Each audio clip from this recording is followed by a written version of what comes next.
ଯାତ୍ରା କାର୍ଯ୍ୟକ୍ରମରେ ଆପଣଙ୍କୁ ସ୍ୱାଗତ କରୁ। ଆସନ୍ତୁ ଆମେ ପାଳକ ପ୍ରେମାଶିଷ ସତମାଙ୍କ ଦ୍ୱାରା ଲିଖିତ ଆଜିର ଡିଭୋସନ ବିଷୟରେ ଚର୍ଚ୍ଚା କରିବା।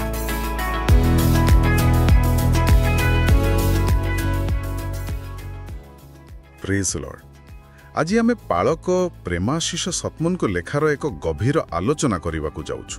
ହଁ, ବିଷୟଟି ହେଉଛି ପ୍ରେମରେ ଗମନ କରିବା ଏବଂ ସମ୍ପର୍କର ପୁନରୁଦ୍ଧାର କରିବା। ଆଉ ଆମର ଲକ୍ଷ୍ୟ ହେଉଛି କେମିତି ଆମ ସମ୍ପର୍କରେ ଯେଉଁ ଈର୍ଷା କଳହ ଦେଖାଯାଏ ତାକୁ ପ୍ରେମ ଓ କ୍ଷମା ଦ୍ୱାରା ସମାଧାନ କରାଯାଇପାରିବ ସେ ବିଷୟରେ ବୁଝିବା।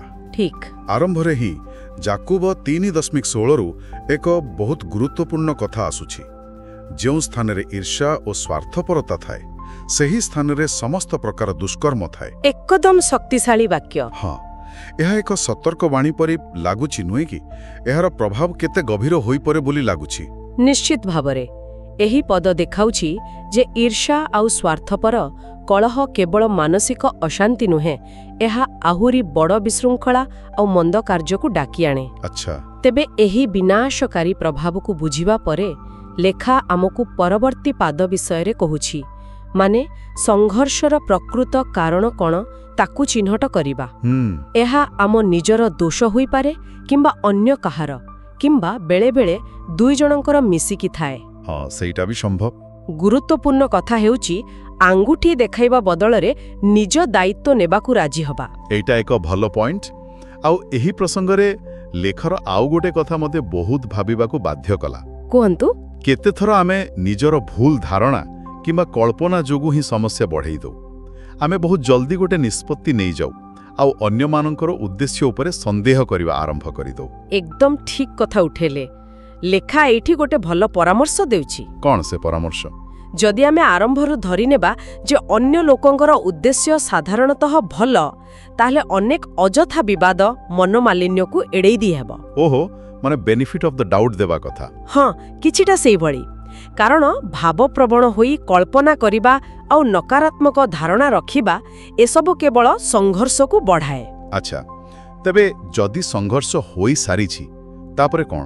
ସମାଧାନ କେମିତି? ଏଠି କ୍ଷମାର ଭୂମିକା କେତେ?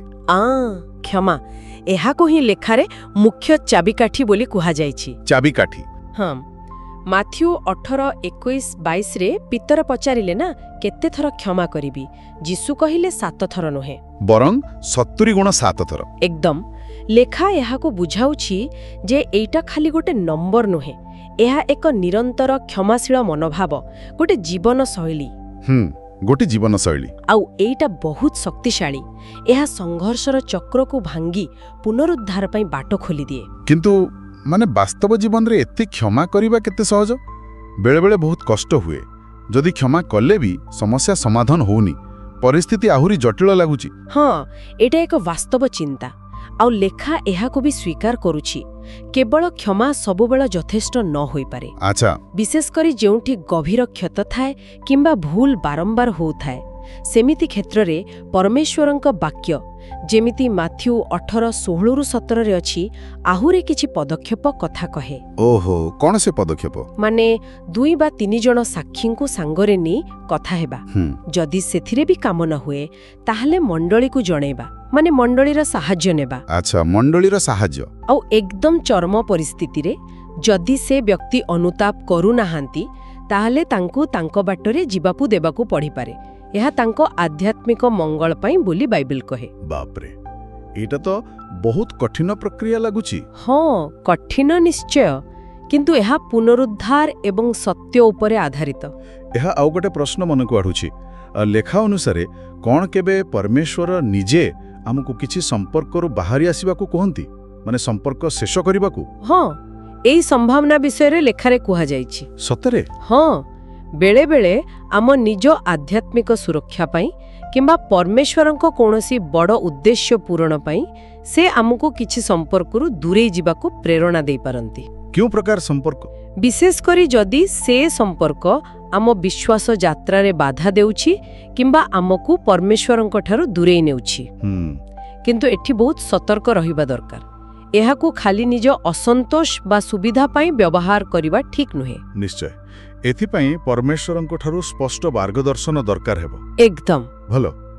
तबे एते सबु आलोचना परे मुख्य सारांश कौन क्यों मूल कथाटा मने रखिबा उचित मोते लागुछि सबुठु गुरुत्वपूर्ण हेला परमेश्वरंकर सेही दुईटी महान आज्ञा जाहाकु जीसु कहिथिले हाँ प्रथम परमेश्वरंकु आमर पूरा हृदय आत्मा आउ मन देई प्रेम करिबा आउ द्वितीयटी हेला आम पड़ोसींकु निज परि प्रेम करिबा लेखा आमकु एई आह्वान देउछि परमेश्वर आमकु जेमिति प्रेम करिसंती जेमिति क्षमा देइछंती आमे भी अन्य मानक प्रति सेही प्रेम आउ क्षमा को आम कथारे आम कामरे देखिबा हाँ सेटा ही प्रकृत कथा एही प्रेम ही संपर्क रे प्रकृत आरोग्य आनी परिबो सद्भाव आनी परिबो पुनरुद्धार आनी परिबो पाळक प्रेमाशीष सतमनको एही लेखा प्रकृति रे आमकु बहुत किछि चिंता करिबाकु देउछि संपर्क रे प्रेम और क्षमार गभीरता और तार व्यवहारिक दिग विषय रे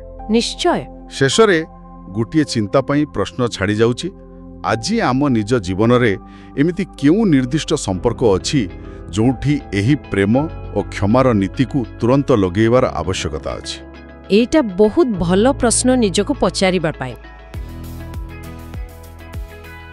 आजि आत्मिक यात्रा कार्यक्रम रे जोग दबा पई धन्यवाद जेउठी आमे प्रतिदिन परमेश्वरको वाक्य आलोचना करूछु जदि एही कार्यक्रम आपनको आशीर्वाद देई अछि तेबे एहाकू आपना फैमिली आउ फ्रेंड्स व्हाट्सएप ग्रुप रे शेयर करंतु आसंता काली पुणी देखा हबा धन्यवाद।